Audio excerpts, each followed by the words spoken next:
Well, here we go. Tuesday night video. This is different, Ben. It is different. Melsy, got you on the line. I'm Sam, over here this time. how are you, Sam? Good, thanks. Nice to be in it all. This is welcome to the Good Movie Monday verse, mate. Thank you. Yeah, it's good to be part of it. It's like a weird Doctor Strange spin-off. There is no escape from this multiverse. Yeah, we've been in this loop for a long time, Ben. Still waiting for Mum and Dad to save the world. Melsy, do you want to do like an introduction for Sam? Explain and tell people who he is. So this is Sam, and he's one of the Melbourne Horror Film Society co-organisers, along with David and Adam. And yes, we run the Melbourne Horror Film Society together. Woohoo! Which begs the question, a bit of get to know you, Sam. Like, what's your favourite horror movie? It's the question we all hate.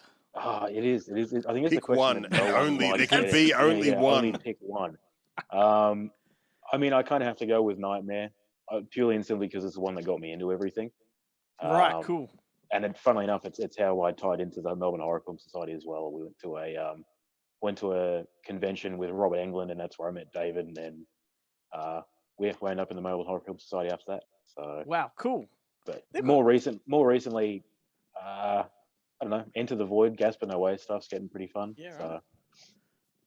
I just love how Nightmare, like, he's a pedophile, and yet he's like a kid's favorite, like. They make show bags. You know, they make show bags for like literally a Yeah, they made Rolf Harris ones as well. So I mean, yeah. I don't know why I'm way more horrified about that. Yeah. No, I mean, I've got my Robert Hughes show bag. That was.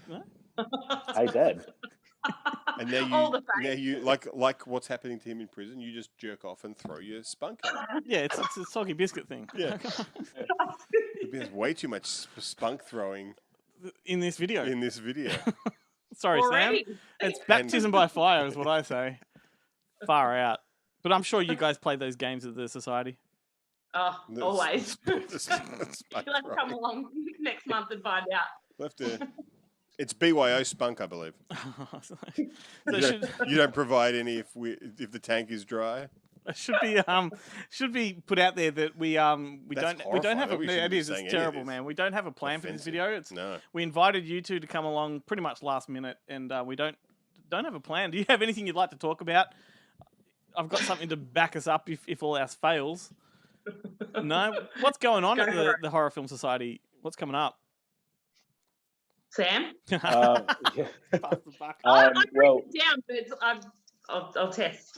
You'll test. I think it's the 26th. Is that right? Is that the Tuesday? Correct. Well, the 26th of July this month, where David's finishing off his third part in the Severed Hands collection that he's been doing, and it's going to be Idle Hands. So, I mean, it's a great fun stoner horror comedy. How can you not love everything about it? That's right. And then the 30th, which is then the last Saturday of the month, back at Blood Ritual, we will be showing Maniac Cop. So you get to have the Chin himself alongside one of the greatest mustaches in film, Bruce Campbell and Tom Atkins together. So come along, check it out, have some fun. Classic. You have the right to remain dead. Do you love those films? It's yeah, classic, but even like Maniac Cop 2 is also fantastic, arguably better than Maniac Cop. I still haven't seen Maniac Cop 2 or 3. It's just the first one for me. Just the first one, yeah. Well, it's like you'd be hard pressed to find someone who's going to say that Maniac Cop 3 Badge of Honor is the best of the three. I did pick up a poster of that in LA one time, and I gave it to David. I don't know what he's done with it, but that was a pretty good find, I felt. I was looking for it on my shelf. It's a triple pack there. Have you got all three? Yep. There you go. Yeah. All right. Well, maybe that's a good way to tie in my backup. I was going to say, funnily enough, Matt O'Neill, a former organizer of the MHFS organizer. He actually did, when I was back at Bounty and we released Maniac Cop on Blu-ray, he did the artwork for it. Oh. He actually illustrated that cover. So there you go. If you're out there and you've got an Australian copy of Maniac Cop on Blu-ray, that's Matt O'Neill artwork. A Matt O'Neill original. Matt O'Neill, the hilarious stand-up comedian. Yeah. Yep. Matt O'Neill Thunder Bastard. I think is his Instagram handle. Oh shit! Thunderbird. Well, we can tie Maniac Cop and Nightmare on Elm Street into a little Lucky Dippin' if you want. What I've done is the Yogo container there. I've put horror franchises into this, and I figured if we pluck them out, we can talk about our favourite sequels to the franchise as opposed to the originals. I'm going to be in trouble here. In most cases, I think. Well, we can talk about the original, but I may be too, depending on what comes out. I figure the originals, though, we all agree are the best of most of these franchises. But arguably. Okay, well, let's. Maniac Cop 2, Friday the 13th 2. Mel, you go first. We'll pluck it out on your behalf. Oh, look how beefy these ones are. So the camera can see it, mate. Hold up to the main camera. Oh no, you picked out the worst one of all. No, I still can't see. I can't see anything. Leprechaun. Oh, Leprechaun. Oh god. He goes into space. That's where I stopped. The best one. There are so many sequels. He's in the hood. Should I take a sip if I haven't? Should I take a sip? You haven't seen it? We should all. Funnily enough, I've only seen the first one with good old Mark Holton. Which, funnily enough, I watched because, like a lot of people, I got caught up in a bit of frenzy when Friends started, and I had a major. I already had a major thing for Courtney Cox from Master of the Universe and Bruce Springsteen film. Yeah, Bruce. Dancing in the Dark. Yeah. Dancing in the Dark. That's Courtney Cox. Courtney Cox. Sorry, yeah. I had already had a thing for her, but then when Friends started, I was like, "Oh, that Jennifer Aniston's pretty spunky. What else has she done?" And then I found out that she was Victor from Days of Our Lives' daughter. I was like, "Well, that's a double win." And then I was like, "Yeah." And that was because that was the best period when I was watching Days of Our Lives. That was the best period where Melina was getting possessed by the devil, and John Blackwood had to pray on the generator so the power not to go out in the hospital where they had her contained. Otherwise, Satan would come through. And soap opera king over here. And Patch and Charles Shaughnessy, the guy from The Nanny, was a secret agent. Ben's been triggered. Is an amazing run of Days of Our Lives at that period of time. But then I literally went. When I saw that Jennifer Aniston had done a horror film, I was like, surely she's got to get a kid off. That's how it works when you're in horror films early in your career. Alas, no. But she did throw a lot of shoes at the Leprechaun, which he had to stop and polish. And that's how she became the final girl. That's how she gets away. Well, you know what? And when they did the DVD release of that one in Australia, probably in America too, they put her on the cover with the Friends haircut. Yeah. Total fabrication. The Rachel haircut. I do remember, from memory, she's like dressed up like Colette from Ring My Bell. Like she's got bike shorts and stuff on. Okay. I'm triggered by that, actually. Have you? So I was impressed when Ring My Bell was out, and we were watching Hey Hey It's Saturday. And on a Saturday night, we'd always do this thing with another family, and there was the son was a year older than me. Anyway, Colette's on there doing Ring My Bell, and I don't know how it came up, but he told me that Colette was prettier than me, and I've never fucking gotten over it. Never forgot it. Well, she was a girlfriend cover model. It's not, yeah. I've always been very triggered by Colette Ring My Bell. I was going to say, I'm hoping that for Halloween this year, you'll be dressing up as Colette. That may be the ultimate payback, or maybe not payback, but yeah, the blonde. And at Halloween, you go around ringing bells. Yeah, you go around ringing bells. Perfect. Yeah. There you go. I love it when Hey Hey It's Saturday comes into the conversation. Because what is it? Because it was, if I remember correctly, it's bike shorts. Yeah. Like spandex bike shorts, some kind of like a top, but a leather jacket, a leather jacket over the top with a Brooksy. As well, I love a leg warmer. I don't know if she wore the leg. I think this was post. She did those. I might just add to it. They were like the pedal pushers. Like they were. The bike shorts were slightly like over the knee or at the knee. I kind of remember, but I've been trying to forget. Just to give people an idea of what bike shorts and leg warmers look like. Sam, would you like to show us? Yeah. No, I'll pull my legs up now. I've got that real flexibility. All right. No, I can't talk. I got bright pink Crocs on, so that's my life right now. Melsy, I've just plucked one out. This is how you and I became acquainted. This is Silent Night, Deadly Night. Oh, it really was how we became acquainted. Yep, because my favourite sequel is Part 5, and I talk about it every year without fail. That's your drinking game. Every time you mention the Toy Maker, on. And I showed it for our December screening. So it's got the ultimate. The rest is history. I mean, how many movies do you actually see a close up ass getting fingered, like a guy's ass getting fingered? There's a few. Yeah, all the ones I watch, Glenn. Well, that was on our show on Monday, and you were on your back. Yeah. I don't know. I would look. I am an absolute Part 2 junkie. Die Hard. Yeah. Like I fucking love Part 2 so much. It nearly kills me. What is it about number 2 that you love? Because it's mostly, isn't it a rehash of the first one mostly? Most of it's flashbacks. More than 50%, yeah. But I just love Ricky's acting. The actor that plays Ricky. Oh my god! Is that Bill Moseley in Part 2 or is that Part 3? What's that? Is it Bill Moseley in Part 2? No, that's Part 3. Yeah. All right. Yeah, no, it's there. So it's the brother. Yeah, grown up. Billy's brother Ricky, and he's traumatized from what he saw in the first one, and so he tells it all in flashback.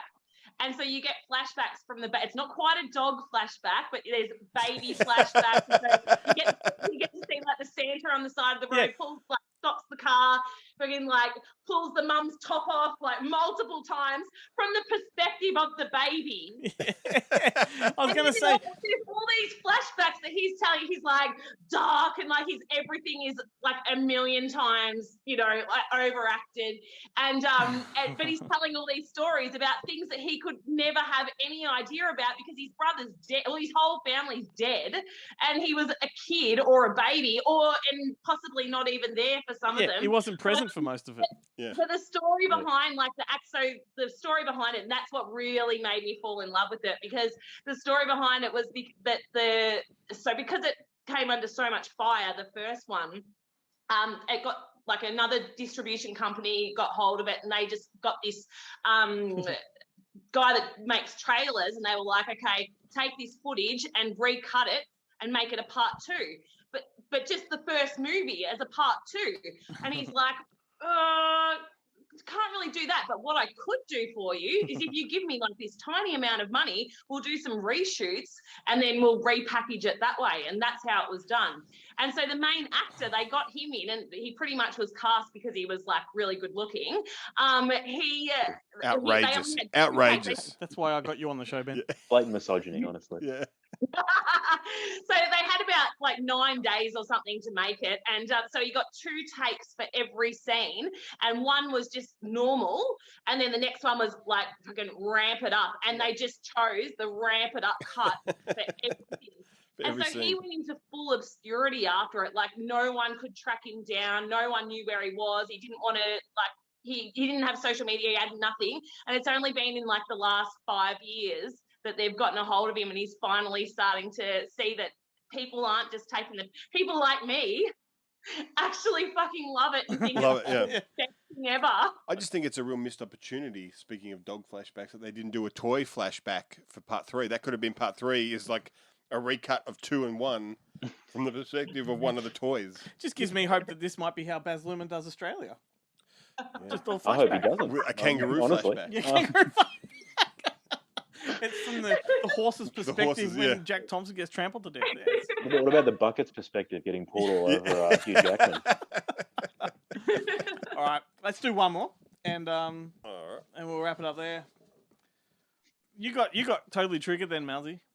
I've been triggered a couple of times in this video. Friday the 13th. Well, clearly the best sequel. I know where you're going. Well, look, objectively, it's Part 2, but really, it's Jason X. Yeah, Jason X. Can't go past Jason X. Damn, you go. I was going to say, I could throw out a real controversial one and say that of most of them, other than 4, because 4 is just spectacular, and Crispin Glover's dancing is second to none. Well, yeah. And what's his name's shaved head, or partially... Corey Feldman. But it looks like they've... because he's wearing the bald cap. Yeah. But his hair looks like he's like a super brain, like a mutated brain. The shape of his head is really weird. Go on. What were you getting at? I really did. No, look, I'm a big fan of actually the remake, which will upset a lot of people. But doesn't upset me. I kind of feel like it's a remake, reboot, and sequel all in one. Yeah. I'm not surprised that it's all the stuff that all the other remakes of the early 2000s tried to be and just failed miserably at attaining. Yeah. But it's mean enough and it's fun enough, and it gives you sort of the first 3 or 4 films crammed into one. So if you can't be bothered watching 8 hours of regular Jason, you can just watch 2.5 hours of remake Jason. But there's no subtext either, so it kind of plays out like a sequel too. Like, you don't need to rely on anything. So I don't actually think I've seen the remake. I did watch the Nightmare on Elm Street remake, which I did not care for. It had some good ideas, but that was about it. Yeah, all the same ideas from the first one. I don't care for that Rooney Mara. They're really good. Yeah. I so many Friday the 13th. I love. Number 6 for me. 4, 6, 2. I really like 3. I really love 3. It's ridiculous, but yeah, I love that series. I mean, really, the best is The Burning. Because it's got Jason Alexander, it's got Fisher Stevens, it's got Cropsy, who could just as easily have been Jason. Considering Cropsy's kind of like the halfway point between Jason and Freddy. He's burnt to all buggery. He wears a mask like Jason. And created by the lads themselves, the Weinsteins. By the Weinstein. So it's a monster movie created by monsters. Amazing. Yeah. Jason Alexander flashes and then gets his fingers cut off. Like it's and of course Cropsy punishes teens for promiscuous sex, which is what as he should. What we're about, yeah. And it's got all those guys from all those other kind of, I can't remember who the main nerd is, but he's like the nerd in everything. He's great. Yeah, it's not. I think he's actually also in one of the Friday 13th. It's not, and movies. It's not Eddie Deason. No. But he's the dodgy horror made for TV Eddie Deason. Eddie Deason would cost too much money. He's not Stephen Godfrey's. He's no. You know what? I reckon we need to do this a few more times until we get to the bottom of the container, because I've had a lot of fun in such a short time. I thought you were going to say tonight until we get a good take. Yeah, I was going to say, yeah. Just keep going until we run out of stuff to talk about. I can't be that bothered. But hey, if you two want to stick around, you can join us for the Thursday night video. Brian Backer. That's his name. Good. Brian Backer. Ben's in his own world. We'll cut it there. Brian Backer is the guy I was saying who's the nerd. Oh yeah. He's the nerd in a lot of things. Yeah. All right, y'all. See you Thursday. Thanks for hanging around. Cheers. See you then.